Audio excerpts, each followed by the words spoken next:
Assalomu alaykum hurmatli ko'ruvchilar. Sharq Turkiston ovozining kundalik xabarlarini ko'rishinglarni qarshi olamiz. Men Muhammad Izzat.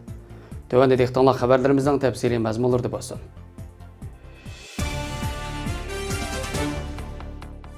Xalqarалық qonun, irqiy qirg'inchilik, Xitoyning etnik siyosiy va Uyg'ur tadqiqoti qatorliq sohalarda e'tirof qilingan 50 dan ortiq mustaqil tadqiqotchilar birlikda yapgan tekshirish natijasida Xitoy hukumatining Uyg'urlar qaratgan harakatlarining irqiy qirg'inchilik ekanligini va uning Birlashgan Davlatlar Tashkilotining irqiy qirg'inchilik qarshi turish ahdnomasidagi har bir belgilamaga ayrim holda xilofligini bildirdi. 9 mart seshanba kuni Washingtondagi New Line strategiyasi va siyosat tadqiqot markazi tomonidan e'lon qilingan dokladda Xitoy Xalq Jumhuriyati 1948-yil imzolangan irqiy qirg'inchilikning oldini olish va uni jazolash ahdnomasiga xilof holda Uyg'urlar qarata yapgan irqiy qirg'inchilikning javobgarligini o'z ustiga olish kerak deyilgan. Mazkur dokladda yuqorida tilga olingan irqiy qirg'inchilikni sodir qilgan kishilar va o'rinlarning hammasi davlat amaldorlari yoki hukumat organlari bo'lib, ularning davlatning unumli kontrollik ostida berayotganligi, irqiy qirg'inchilik qarshi turish ahdnomasining 2-moddasida sharhlangandek Xitoyning Uyg'urlarni yo'q qilish xarizini aniq yoritib berdi. Shunglashqa bu doklad Xitoyning qilmishlarini irqiy qirg'inchilik qarshi turish ahdnomasiga xilof va Xitoyni Uyg'urlarga berayotgan irqiy qirg'inchilik jinoyatining javobgari deb xulosa chiqargan. Uningda ko'rsatilishicha, irqiy qirg'inchilik qarshi turish ahdnomasining 2-moddasidagi belgilamaga asosan irqiy qirg'inchilik jinoyati ojiz va qo'g'dilishga tegishli to'pliqqa tava bo'lgan kishilarni butunlay yoki qisman holda qasddan yo'qotish niyatini ko'rsatadi. Yo'qotish niyati deyish uchun aniq bir yo'l yo'riqning bo'lishi behojat. Yo'qotish niyati shu davlatga tava bo'lgan obyektiv paketlarni to'plash orqali yakunlandi. Bu paketlar logikalik tartib bo'yicha hukumatning rasmiy bayonotlari, umumiy plani, davlatning siyosat qonunlari, siyosatni yurgizish shakli va takrorlangan buzg'unchilik harakatlarini o'z ichiga oladi va bu omillar u to'pliqdagi kishilarning qisman yoki butunlay yo'qolishini keltirib chiqaradi. New Line strategiyasi va siyosat tadqiqot markazining alohida harakatlar direktori va mazkur dokladning tayyorlovchilarining biri bo'lgan doktor Azim Ibrohim so'zida Xitoyning irqiy qirg'inchilik bilan shug'ullanayotganligini isbotlaydigan paketlarning nihoyat ko'pligini, mutaxassislarning tadqiq qilgan paketlar Xitoy Kompartiyasining Uyg'urlarni, Uyg'ur milliy kimligini yo'qotishdan iborat maqsad bilan harakat qilganligini aniq ko'rsatib beradiganligini, Xitoy hukumati irqiy qirg'inchilik qarshi turish ahdnomasidagi nurg'un moddalarga xilof harakat qilganligini ta'kidlab, Xitoy Kompartiyasining Uyg'urlar qaratgan yo'qotish xarakterlik harakat plani tövəndagi asosiy nuqtalarga yig'inchoqlangan bo'lib, ular yuqori qatlamning maqsadlik buyruqi va umumiy plani, davlatning umumyuzlik siyosati, siyosat yurgizish shakli va takrorlangan buzg'unchilik harakatlari, Uyg'ur oilalariga o'rinlashish buyruqi, 2017-yilda boshlangan keng ko'lamli tutqun qilish harakati, keng ko'lamli tug'utning oldini olish strategiyasi, Uyg'ur bolalarni davlat egiligidagi o'rinlarga majburiy o'tkash, Uyg'urlarning o'z kimligi, mahalla va oila hayotini yo'q qilish, ziyolilar va jamoat arboblarini nuqtaliq zarba berish nishoni qilish qatorliqlardan iborat. Mutaxassislar yana Xitoyning Sharq Turkistondagi Uyg'urlar qaratgan siyosatini va siyosatning yurgizilishiga umumiy jihatdan qarash kerak. Yuqoridagi bu siyosatlarning Uyg'urlarning qisman yoki butunlay yo'qotishni maqsad qilganligi ochiq-oshkor ko'rinib turdi deb eskartgan. Irqiy qirg'inchilik qarshi turish ahdnomasi 1948-yil yo'l qo'yilgandan buyon irqiy qirg'inchilik jinoyati bilan ayblanganlarning ko'pinchisi Birlashgan Davlatlar Tashkiloti tomonidan tashkillangan xalqaro jinoiy ishlar sudida yoki davlat sudlarida ayblangan. Ammo xalqaro jinoiy ishlar sudining qurilishi Birlashgan Davlatlar Tashkiloti Xavfsizlik Kengashining tasdiqini talab qilganlikdan, Xavfsizlik Kengashi a'zosi bo'lgan Xitoyning Uyg'urlar haqida sud qurilishini rad qilishi aniq ekan. Doktor Azim Ibrohim bunday bir sharoitda irqiy qirg'inchilik qarshi turish ahdnomasiga qo'l qo'ygan boshqa 150 davlat Xitoyning irqiy qirg'inchilikka qarshi harakat qilish kerakligini, Xitoyning irqiy qirg'inchilik qarshi turish ahdnomasiga imzo qo'ygan davlat ekanligini, Birlashgan Davlatlar Tashkilotining a'zosi va shundaqla Xavfsizlik Kengashining a'zosi ekanligini, shunga bu yerda mas'uliyat bu ahdnomaga qo'l qo'ygan boshqa 150 davlatning zimmasiga tushganligini, bu davlatlar cho'qim Xitoyga qarshi harakatga o'tish kerakligini, irqiy qirg'inchilik qarshi turish ahdnomasining muhim yeri shuki, bu bir akademik munozir mexanizm bo'lmasdan, balki irqiy qirg'inchilikning oldini olish mexanizmi ekanligi. Shunga ahdnomaga qo'l qo'ygan boshqa davlatlar Xitoy yurgizayotgan irqiy qirg'inchilikni to'xtatish uchun maydonga tushish kerakligini bildirgan. Uyg'urlarga bosqinchilik qilish, jinsiy parokandachilik silish, xorlash va ochiq-oshkor haqoratlash qatorliq vositalarni o'z ichiga oladi. Keng ko'lamli tutqun qilish va hukumat yapgan munosabatlik faoliyatlar, Uyg'urlarning mengisini o'zgartirish va mengisini yuvish uchun loyihalangan. Lagerga tutib ketilish tahdidi va jazo lageri ichidagi taqlidiy sud jazosi, oshkora o'z-o'zini tanqidlash va yolg'iz qamab qo'yilish qatorliq chekidan oshgan jismoniy va psixologik qiynash usullari, Uyg'urlarning o'zini o'ltirib olishga urinishi va o'lib olishni keltirib chiqarganligini ta'kidlab, Xitoy hukumatining Uyg'urlarning ko'payishini kontrol qilganligi haqida mufakkilik ma'lumot berilib, Xitoy hukumati Uyg'urlar to'plashib o'ltiraqlashgan rayonlarda sistemali holda tug'utning oldini olish harakatlarini kuchaytgan.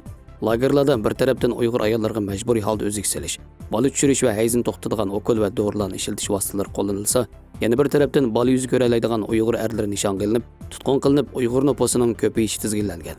Bu çemberçes bağlanğan siyasetler tüpeyli Uyg'urlar to'plashib o'ltiraqlashgan rayonlarda nopusning o'sish sur'ati nolga yaqinlashmoqda deyildi. Yuqoridagi mazkur doklad Amerikadagi va dunyodagi to'nilgan axborotlarda xabar qilingan bo'lib, dokladning xulosasi Uyg'urcha, Xitoycha, Fransuzcha, Ispancha, Arabcha va ingliz tillarida tarqalib zo'r inkas qo'zg'agan.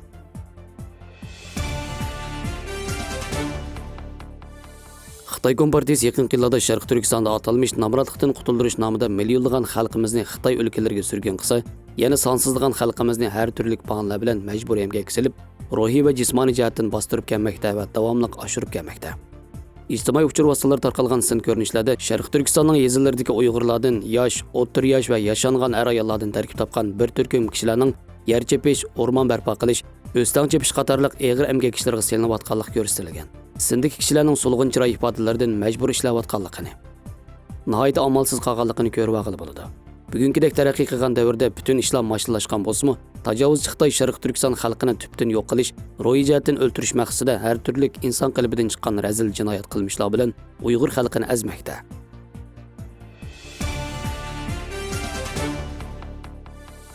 Sharq Turkistondagi zo'r tutqunda necha millionlagan kishining lageri qamalishi bilan Uyg'ur sabiylarining egicha haqsiz qolganligi ma'lum bo'lgan. Yaqinda Xitoy hukumatining bu xildagi sabiylarining lager sistemasining ijrochilari bo'lgan Xitoy saqchilar qo'shini bilan atalmış qalbdosh qilishga urinayotganligi har sohaning diqqatini qo'zg'amoqda.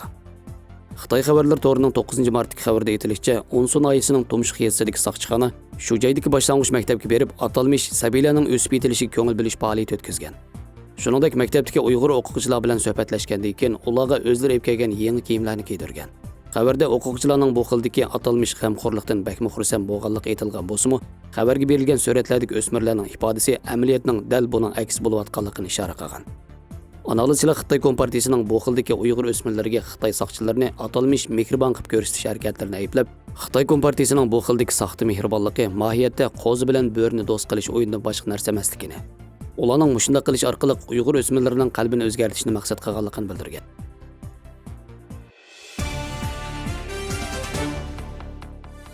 8 mart ayollar bayrami kuni Xitoy Kompartiyasining Pokistondagi bosh elchixonasining madaniyat maslahatchisi Chang Xeching o'zining Twitter betida hijobingni yechib, ko'zlaringni men ko'ray, Xinjiang usuli degan mavzuda yerim yalang'och bir Xitoy qizining usul o'ynagan videosini chiqargan. Ammo oradan uzun o'tmayla uningga qarshi qor yomg'irdek inkoslar yozilib, Pokistonda qattiq g'ulg'ul paydo qilgan. Bu vaqt tushgan inkoslarning hammasida degidek Xitoy elchixonasining oliy darajalik maslahatchisi bo'lgan bir xodimning musulmonlar davlatidan hijobingni och deb chaqiriq qilishini musulmonlar qilingan eg'ir haqorat deb qaragan. Yani ba'zilar bo'lsa Xitoy hozir musulmonlarning hijobini yo'q qilyapti. Buni bizning davlatimizga olib kelishingga ruxsat yo'q deb xitob qilgan. Pokiston vaqti gazetining 9 martdagi xabarda aytilishicha, Chang Xeching shu kunlar Twitter betidagi bu uchurlarni o'chirib o'tgan ekan. Ammo uning Twitter betining ekran yuzini suratga olib olganlar bu suratlarni boshqalar bilan ko'plab ham berilgan. Shundaqla bu aqlsiz amaldorni Pokistondan haydab chiqarishni talab qilgan.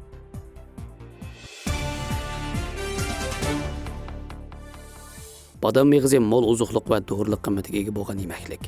U vatanimiz Sharq Turkistonning Qashqar koni shahar, Yangisar, Yakan, Qog'iliq qatorliq joylarda o'stirildi. Badam meyg'izi yepaganda badanni quvvatlab qolmay, yana o'pka va yurakning iqtidorini yaxshilaydi. Uyg'urlarning yemak-ichmak odatida badam, yangi qatorliq meyg'iz turidagi yemaklarni yeyish bir qadar umumlashgan bo'lib, bu xil odat hozirgi zamon ozuqliq ilmiy qarashiga nihoyat mos keladi. Uyg'urlar badam meyg'izini yaxshi ko'rib yeyish bilan birga badamni va badam nusxasini o'z turmushiga tatbiqlab, kiyim-kechak, zibu-zinnat, turli san'at asarlari, naqsha qo'shoqlarga badam ruhini, gulini kashflab atvorlab kelgan ham kelmoqda. Hatto qizlarga badam gul badam deb ismlarni qo'ygan. Qashqar xalq qo'shoqlaridan hatto mundaq misralarmi bor. Qashqarning qizi o'ngluq, yurik qizil cho'g'liq. Baslashib tikib chiqqan do'ppisi badam gullik. Badam do'ppa, badam halqa, badam müzik, badam nusxaliq gilam, badam nusxaliq kahish, gazla, raxtla, yog'liq, sharpila, o'yma naqshlar asrlardan buyon Uyg'urlarning tarixiga haqda bo'lib, madaniyatimizni jalolantirib keldi. Badam do'ppa beshimizga qo'nib bizga g'urur, iftixor bag'ishlasa, badam halqa uzuklar ayol qizlarimizning latofatiga husn qo'shgan. Tarixiy materiallarda deyilishicha, badam O'rta Osiyo va O'rta Tuzlanlikda eng dastlabda Sharq Turkistonda o'stirilgan ekan. Turpan Ostonadagi 9-asrga taalluq qadimki xabarlardan badam tepilganligi ma'lum. Badamning vatanimizda o'stirilish, dastlabki ishiltish haqida qiziqarli xotirlar bor. Yana boshqa manbalarda badam shaklining onaning baletqusiga o'xshaganligi uchun hayotlikni, muhabbatni qadrlab, badam nusxasining e'tiborlanganligi qayd qilindi.